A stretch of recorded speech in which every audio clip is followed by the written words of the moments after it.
Alors, voici la solution à l'exercice numéro 2 de la page 135, les notes de cours. Ici, c'est un problème classique de conservation de l'énergie en présence de forces externes. Donc, on va voir comment varie l'énergie de la caisse au fur et à mesure qu'elle se déplace le long d'un parcours où il y a une force externe qui est appliquée, puis il y a du frottement qui est subi. Donc, la première chose qu'on nous demande, c'est de calculer l'énergie de la caisse lorsqu'elle se trouve au point A. Okay? Donc, pour calculer l'énergie de la caisse au point A, de façon très générale, puis ça va revenir souvent, on sait que l'énergie mécanique totale d'un objet, ça se trouve être la somme de son énergie cinétique, puis de son énergie potentielle. L'énergie cinétique est donnée par une demi mv carré, donc c'est quelque chose qui dépend de la vitesse. L'énergie potentielle dépend de la hauteur ou de la position. Donc nous, on va définir une échelle d'énergie positive, potentielle, pardon, positive, qui part du point le plus bas, puis qui est positive vers le haut. Donc, initialement, si on regarde au point A, ben, la caisse est immobile, donc elle ne contient aucune énergie cinétique, puis elle est à hauteur de 2 mètres, ce qui nous permet d'écrire que son énergie totale au point A est égale à mgh. Donc, la masse de la caisse multipliée par G multipliée par sa hauteur, ce qui nous donne une énergie totale au point A de 490 joules. Okay? Donc ça, c'est l'énergie qu'elle a de disponible au point A. Et ce qui se passe ensuite, c'est que Rigodon pousse sur la caisse. Okay? Qu'est-ce qu'il se trouve à faire en faisant ça? C'est qu'il se trouve à faire un travail qui va faire augmenter l'énergie de la caisse. Comment? Ben, en B, on nous demande tout d'abord de calculer le travail fait par Rigodon, donc le travail exercé par la force externe. Ben, une force constante, comment on calcule son travail? C'est tout simplement le produit de la grandeur de la force fois la grandeur du déplacement fois le cosinus de l'angle entre le vecteur force et le vecteur déplacement. Ici, on nous dit qu'on applique une force de 100 newtons sur une distance de 3 mètres. Quel est l'angle entre les deux? Ben, ici, si on regarde sur la caisse, on pousse dans cette direction-là sur la caisse, puis la caisse se déplace aussi dans la même direction. Donc, on a un angle de 0 degré entre les deux. Cos de 0, ça vaut 1. Donc, ça veut dire qu'on a fait un travail de 300 joules sur la caisse. Qu'est-ce que ça veut dire? Ben, en C, on peut calculer l'énergie mécanique totale de la caisse en disant que l'énergie finale, c'est quoi? Ben, c'est l'énergie que j'avais initialement, à laquelle je dois ajouter le travail qui va avoir été fait par la force externe, grand F. Okay? Autrement dit, si ma caisse possédait 490 joules d'énergie au début, puis que j'ai fait un travail positif de 300 joules sur la caisse, ben à la fin, j'ai 790 joules d'énergie disponible dans ma caisse. Okay? Ça, c'est comment calculer le travail, comment relier l'énergie initiale et l'énergie finale en présence d'une force externe ici. Okay? Donc, qu'est-ce que je remarque? Comme j'ai fait un travail positif, ben, l'énergie de la caisse a augmenté entre les points A et B. En D, on nous demande de trouver la vitesse de la caisse au point B. Ben, comme l'énergie potentielle n'a pas varié, ce qui a varié, c'est l'énergie cinétique. Okay? Donc ici, qu'est-ce que je peux faire? C'est que je peux regarder par exemple en D, okay, mon énergie totale, comment elle va se répartir. Encore une fois, l'énergie totale va être répartie sous forme d'énergie cinétique et potentielle. Ici, ce que j'ai, c'est quoi? Ben, j'ai 790 joules d'énergie disponible qui va être répartie sous forme d'énergie cinétique et d'énergie potentielle. Donc la masse fois G fois la hauteur. Okay? Ça, on remarque que c'est égal à ce qu'on avait ici initialement, donc c'est 490 joules. Donc on a 300 est égal à 1 demi fois 25 fois V au carré. Donc les 300 joules d'énergie qui ont été ajoutés à la caisse se sont retrouvés directement sous forme d'énergie cinétique ici. C'est ça qu'on remarque aussi. C'est normal parce que la caisse n'a pas changé d'auteur, donc son énergie potentielle gravitationnelle n'a jamais varié pendant ce temps-là. Donc la vitesse de la caisse au point B est de 4,9 mètres par seconde. Okay? Donc ça, c'est comment trouver la vitesse de la caisse au point B. Donc si on résume, on avait au début 490 joules d'énergie potentielle gravitationnelle. On a ajouté 300 joules entre les points A et B. Ces 300 joules-là se sont trouvés sous forme d'énergie cinétique. On fait augmenter la vitesse de la caisse qui passe à 4,9 mètres par seconde. Ensuite, entre les points B et C, ce qui se produit, c'est que comme il n'y a aucune force externe appliquée, l'énergie va être conservée entre les points B et C. Donc, ça me permet de trouver la vitesse de la caisse au point C, qui est la question E. Okay. On nous demande la vitesse de la caisse au point C. Ben, on va regarder l'énergie de la caisse à cet endroit-là, comment elle se répartit. Okay.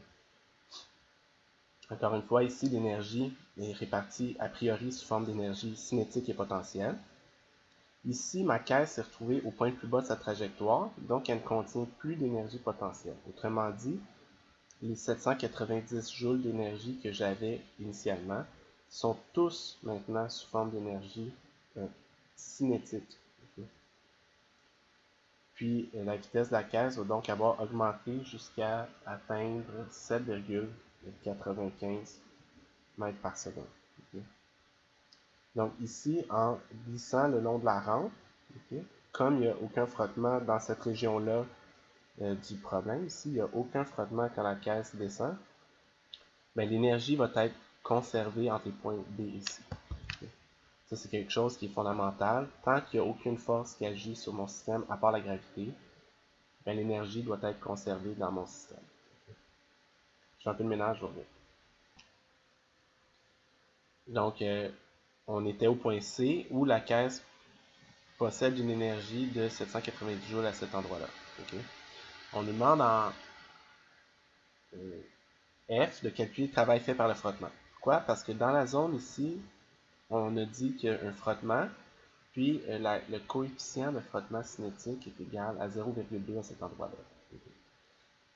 Si on cherche à calculer le travail fait par le frottement, okay, ben, on sait que le travail fait par une force externe, c'est la grandeur de la force, fois la grandeur du déplacement, fois le cos de l'angle entre les deux. Ici, la grandeur de la force de frottement, si on se souvient de nos notes de cours, ou si on regarde dans la page de formule, c'est la grandeur du coefficient de frottement multiplié par la grandeur de la normale. Ici, la grandeur de la normale exercée sur la caisse, ben c'est pas très compliqué. Okay? La normale puis le poids sont les deux seules forces qui agissent sur la caisse ici en la direction Y. Okay? Donc, comme notre caisse est en équilibre en Y, ben, la normale doit être égale au poids. Okay? Donc, elle est égale à 25 fois 9,8. Donc, je peux calculer la grandeur de la force de frottement qui est 0,2 fois 25 fois 9,8. Ça me donne une force de frottement qui a une grandeur de 49 newtons. Donc, si je veux trouver le travail fait par le frottement, ben, le travail fait par le frottement, ça va être la grandeur de la force de frottement qui est 49 newtons. La grandeur du déplacement, donc le frottement agit sur une distance de 1 mètre seulement, ici. Puis, pendant que la caisse se déplace dans cette direction-là, le frottement, lui, agit dans la direction opposée, donc un angle de 180 degrés entre les deux, qui fait un facteur moins 1. Donc, il met un signe négatif qui dit dans le fond que la caisse perd de l'énergie due au frottement. Et elle en perd combien? Ben, elle perd 49 joules à cause du frottement. Donc, le travail fait par le frottement, qui est la réponse à F, est de moins 49 joules. Ce qui me permet de calculer l'énergie totale au point D. Okay. Donc, en D, si je cherche l'énergie au point D, ben, qu'est-ce que j'ai comme information? Je sais qu'au point C, j'avais énergie EC, puis qu'est-ce qui a changé entre les deux, c'est le travail dû au frottement. Donc, l'énergie au point D, c'est l'énergie que j'avais disponible avant, donc au point C, à laquelle je dois soustraire le travail qui va avoir été fait par le frottement. Donc, comme le frottement m'a enlevé 49 joules d'énergie, ben, j'ai plus juste 741 joules d'énergie disponible dans la caisse pour la faire avancer. Qu'est-ce que ça change? Ben, comme elle a moins d'énergie qui est restée à la même hauteur, ben, son énergie cinétique doit avoir diminué. Okay? Ça veut dire quoi? Ça veut dire qu'elle va aller moins vite. Okay? Ça, c'est ce qu'on cherche à calculer en H. Okay? Donc en H, on nous demande de trouver la vitesse de la caisse au point D. Ben, je sais qu'ici, j'ai toujours pas d'énergie potentielle parce que la hauteur de la caisse est toujours égale à 0. J'ai combien d'énergie au total? 741 joules, toutes sous forme d'énergie cinétique. Ben, je peux tout de suite trouver la vitesse qui va être de 7, combien? Je vais le calculer en quelque part. 7,70 mètres par seconde. Pardon. Donc, qu'est-ce qu'on remarque? C'est que la vitesse de la caisse, qui était de 7,95 mètres par seconde, est diminuée à 7,7 mètres par seconde à cause qu'il y a eu de l'énergie qui est disparue sous l'effet de la force de frottement. Okay.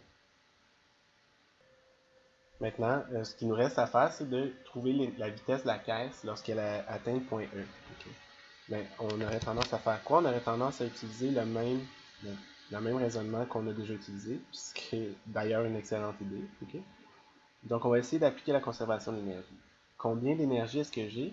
J'ai 741 joules d'énergie disponible quand je me trouve au point B. Okay? Donc, si on remarque, ici, on reprend un peu, ici on en avait 490. Là, on en avait 790 à cause que le frottement a ajouté 300 joules. Ici, on en a toujours 790 parce qu'il n'y a rien qui a changé entre le pilote. Ici, l'énergie a diminué, donc on n'a plus juste 741 joules d'énergie disponible. Entre là et là, il n'y a rien qui change, donc on va toujours avoir 741 joules d'énergie disponible dans notre problème. Cette énergie-là est répartie comment? Sous forme d'énergie cinétique et sous forme d'énergie potentielle. Nous, on veut atteindre une hauteur de 4 mètres. Ben, la première chose qu'on doit remarquer, puis ça va régler le problème assez vite, c'est que si je calcule la quantité d'énergie potentielle gravitationnelle que ça me prend, je trouve 980 joules. Okay. Si je remarque ici, j'ai 741 joules d'énergie qui est disponible dans mon problème. Okay. J'ai besoin de 980 joules d'énergie potentielle. Okay. Comme j'ai même pas assez d'énergie pour fournir l'énergie potentielle nécessaire, ben mon bloc ne pourra jamais atteindre la hauteur de 4 mètres. C'est ça que ça veut dire. Okay? Il va pouvoir monter jusqu'à environ 2 mètres, okay? Puis il va s'immobiliser rendu là parce qu'il n'y aura plus d'énergie disponible. Sa vitesse va être rendue égale à 0. Donc, ici, c'est un petit peu une question, il faut y réfléchir un petit peu. Ben, c'est impossible. Okay? Excusez l'écriture tout croche, là. Parce que le bloc ne contient pas, l'énergie est insuffisante. Wow, j'écris donc bien. L'énergie est insuffisante pour atteindre le point E. Okay. Bon, okay. Ça ici c'est l'énergie, ça c'est le point E, il faut faire attention là. Mais c'est ça le principe. Donc comme ça me prendrait 980 joules d'énergie pour me rendre là, puis j'en ai juste 740 de disponible, ben, je ne pourrai jamais me rendre là. C'est pour ça que vous ne pouvez pas monter des côtes indéfiniment quand vous êtes en vélo ou à pied, parce que ça vous prend de l'énergie pour faire ça. Donc c'était la solution à l'exercice numéro 2.